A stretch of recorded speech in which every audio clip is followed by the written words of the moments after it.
Is Iran now drawing a clear red line for Trump as peace talks collapse and tensions surge across the region?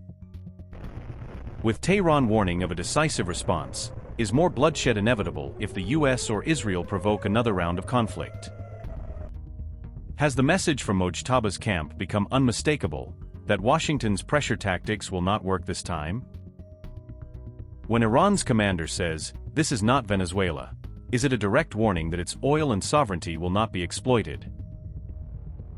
And with threats of a stronger retaliation already on the table, is Tehran signaling that any renewed aggression will be met with an even harder blow?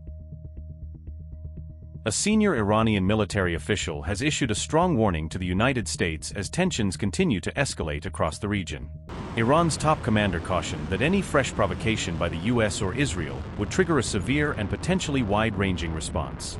Deputy Inspector of Iran's Khatam al-Anbiya headquarters, Mohammad Jafar Asadi, outlined the country's military preparedness in recent remarks. Asadi specifically warned against attempts by Washington to assert control over the strategically vital Strait of Hormuz. The Iranian general also reiterated Tehran's claim over the Persian Gulf and the Hormuz Passage as part of its regional authority.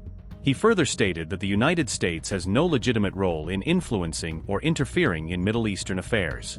The commander additionally accused the Trump administration of undermining its own standing through its regional actions. In a direct message to Washington, Asadi stressed that Iran's oil resources cannot be treated in the same manner as other countries. He was quoted as saying clearly that Iran will not allow its resources or sovereignty to be exploited under pressure. The Iranian official also emphasized that both the armed forces and allied groups remain fully prepared for any escalation. He added that detailed contingency plans have already been developed to respond to potential aggression by the US or Israel. According to Asadi, any renewed conflict would result in a stronger and more forceful response from Iran. This warning follows recent developments in the region, including the interception of an Iran-linked vessel in the Arabian Sea. The United States said the vessel was trying to get through the blockade tied to Iran's ports and was ordered to turn back under escort. The ship, identified as the M/V Sevan, was described by CENTCOM as part of a 19-vessel shadow fleet transporting Iranian oil, gas, and related products to foreign markets. The interception came after Iran warned that its armed forces were ready to defend the country if the U.S. blockade continued. U.S. Central Command said, and I quote, "Yesterday, M/V Sevan was among 19 shadow fleet vessels sanctioned by the U.S. Department of Treasury for activities related to transporting billions of dollars worth of Iranian energy, oil and gas products, including propane and butane, to foreign markets." Earlier today, Sevan was intercepted in the Arabian Sea by a U.S. Navy helicopter from guided missile destroyer USS Pinckney, DDG-91, and the merchant vessel is currently complying with U.S. military direction to turn back to Iran under escort.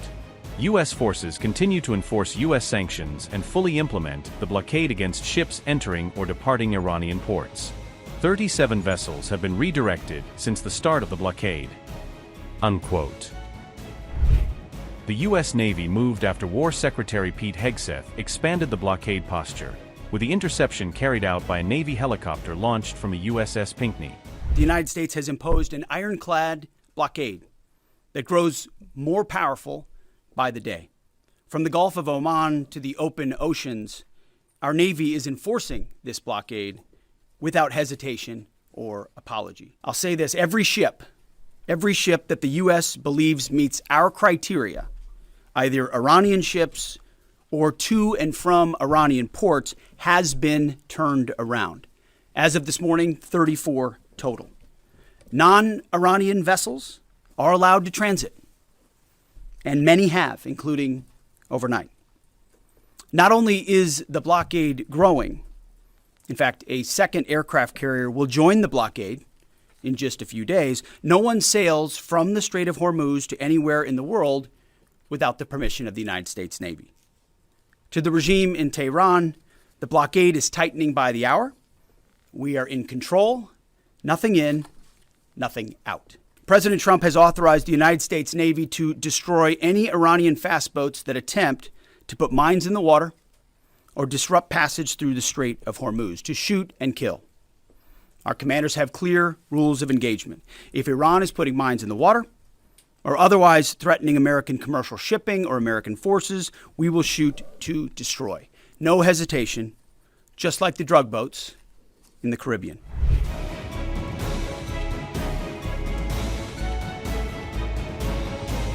U.S. military forces have now moved the Iran oil showdown into Asian waters, intercepting multiple Iranian-flagged tankers far from the Gulf, according to Reuters.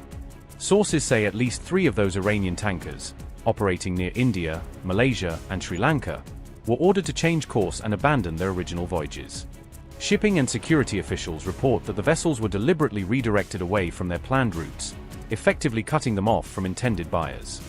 One of the ships singled out was the Iranian-flagged Deep Sea, a fully fledged supertanker intercepted while operating close to Malaysian waters. Another tanker, the Seven, was reported to be partly loaded with crude and had been lingering off Malaysia for weeks before being brought under U.S. scrutiny. A third large carrier, the Dorina, was fully loaded with crude and closely monitored as it sailed near the southern coast of India. Central Command later said Dorina was placed under escort by a U.S. Navy destroyer after it allegedly tried to violate the terms of Washington's oil blockade. An additional tanker, named Dior, may also have been intercepted after it reportedly failed to complete an Iranian oil delivery to a customer in India, according to sources.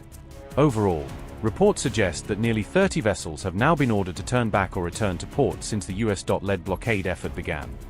All of these interceptions are taking place under a U.S.-led campaign explicitly designed to restrict Iran's ability to export oil by sea. At the same time, Iran has stepped up its own actions against commercial shipping in and around the Strait of Hormuz, targeting foreign-flagged vessels to hit back. These moves on both sides come after nearly 2 months of open conflict involving the US, Israel, and Iran, with no credible peace talks yet in sight.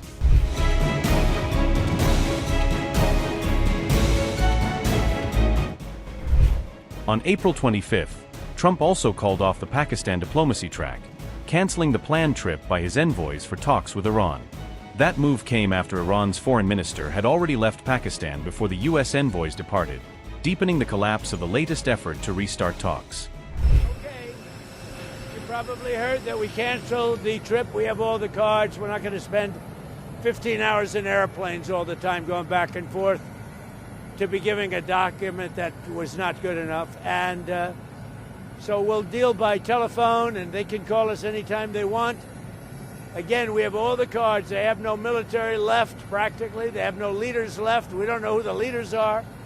Nobody knows who the leader. I don't think they know who the leaders are, very importantly. So you saw that, and I think Pakistan is terrific. I think the field marshal is fantastic. I think the prime minister of Pakistan is great. And, you know, they'd like to see something happen, but we're not going to be traveling 15, 16 hours to have a meeting with people that nobody ever heard of before.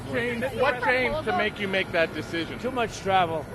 When they say the meeting's scheduled for Tuesday, I said, Tuesday, that's a long time from now. But when you get right down to it, it's a lot of traveling. No, we don't want to do that. At what point do you send Witkoff and Kushner and send Vice President Vanson? At what point are you going to be ready? Well, we would. They're all very competent, all three. Those are three good. But they weren't meeting with the leader of the country. They were meeting with other people. And I said, we're just not going to do it. Too much traveling, takes too long, too expensive. I'm a very cost-conscious person. Make a deal with those factors? Whoever's running the show. Are we communicating with those Deal with whoever runs the show. They don't know. They are fighting with each other. There's tremendous infighting. They're probably fighting for leadership. In many cases, I think they're fighting not to be the leader because we knocked out 2 levels of leaders. But I'll deal with whoever we have to. But there's no reason to wait 2 days, have people traveling for 16, 17 hours. And we're not doing it that way. We'll do it. When they want, they can call me. We have all the cards. We've won everything. We have all the cards. Yesterday you said to Reuters that we're dealing with who is in charge now. What changed from yesterday to today? Nothing. It's just that they gave us a paper that should have been better. And interestingly, immediately when I canceled it, within 10 minutes, we got a new paper that was much better. What was on that paper, sir? We talked about they will not have a nuclear weapon. It's very simple. Look, that whole deal is not complicated. Iran cannot have a nuclear weapon. It's very simple. Is the ceasefire remaining? Will you continue the ceasefire? Haven't even thought about it yet. Did they offer anything in return to 20 years of suspending enriched uranium? They offered a lot. What did they offer? They offered a lot, but not enough. Thank you.